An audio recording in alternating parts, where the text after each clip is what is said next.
The war ended, but its impact will echo forever.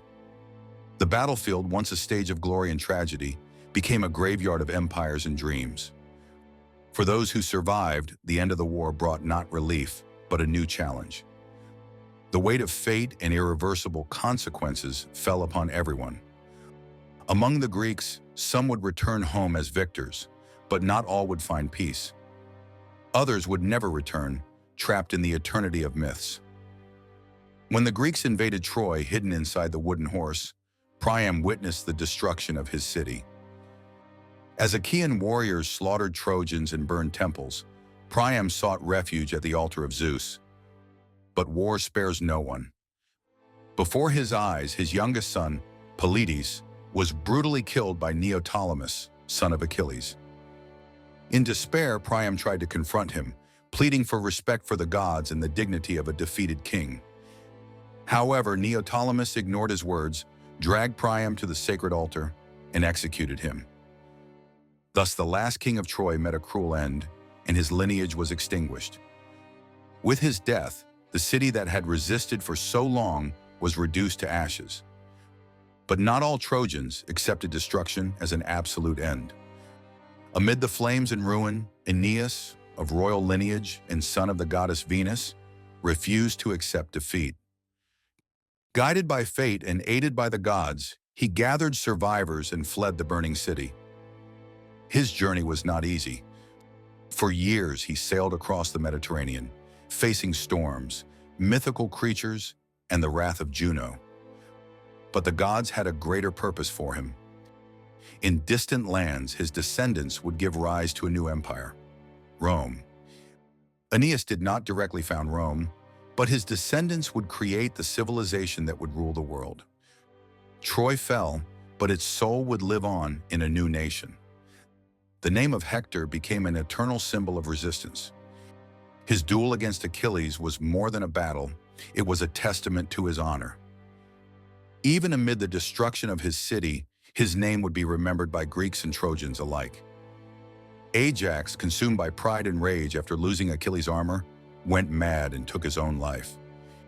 His story became a warning that war destroys not only through iron and fire, but also through the souls of men.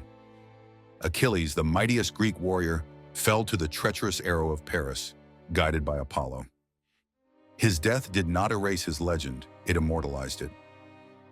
No one would possess the same strength, fury, or determination. His name became synonymous with immortal glory. Menelaus, who started the war to reclaim Helen, finally accomplished his mission. But his victory did not bring the peace he imagined. He returned to Sparta with his wife, but he carried the ghosts of the years of battle. Helen, whose name echoed through the centuries, reclaimed her throne. To some, she was a victim of divine will. To others, the great cause of destruction. But in any case, her story became legend. Agamemnon, the supreme leader of the Greeks, found no glory upon his return. He was betrayed by his wife Clytemnestra and her lover Aegisthus. He died not on the battlefield but in his own palace. The commander of 1,000 ships met his end through the fury of his family. Odysseus, the cleverest of the Greeks, began a journey longer than the war itself. He would face unimaginable challenges, mythical creatures, and the wrath of the gods. His mind, more than his sword, would be tested at every step. His name became synonymous with intelligence and perseverance. Nestor, the wise elder, returned to Pylos.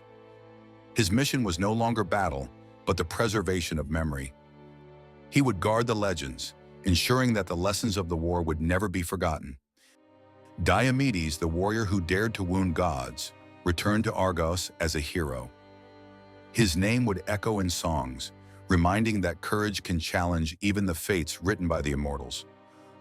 The war was not made only of heroes. Andromache, Hector's widow, was captured by the Greeks, becoming a war trophy. Her silent pain symbolized the cruel fate of Trojan women. She lost her husband, her city, and her lineage before her eyes. Cassandra, the cursed prophetess, was taken as a slave. Her visions, always ignored, became reality. But even that did not spare her from the tragic end that awaited her. Her name would live on as a warning about ignoring the truth. The Trojan War came to an end, but its consequences would never fade. The gods moved men like pieces in a cruel game. Now it was up to the survivors to rebuild what remained of their kingdoms and lives. The names of Achilles, Hector, and Odysseus would be immortalized in legends. For those who returned, the challenge would be finding their place in a world that would never be the same again. But that is a story for another day. If you enjoyed this journey, subscribe to the channel, like, and share this video. The Trojan War may have ended, but the legends never die. Until the next journey.